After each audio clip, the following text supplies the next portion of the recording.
This is my recipe for really easy apple cinnamon cupcakes. So I just added in there some cake mix, and I'll have the measurements pop up on the screen as we go along, and I'll also have the recipe in the description.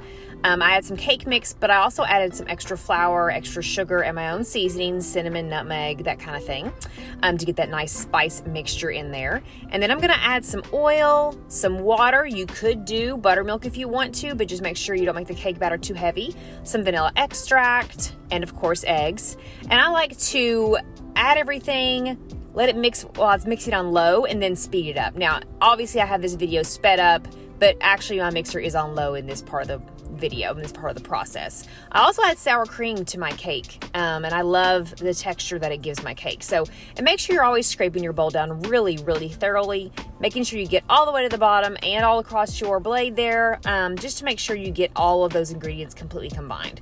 And the last thing I do is add the remaining part of my water, again on low, and then I add in the apple pie filling. Now, you can choose to use canned if you want a really easy one, or you can make it homemade. Either way, after it has cooled and you've got your filling ready to go, I would get a fork and just kind of mash it a little bit, or chop up some of the big pieces so you have more bite-sized pieces. So it's a thin batter, but you can still see a little bit of chunks of apple, just nothing too big.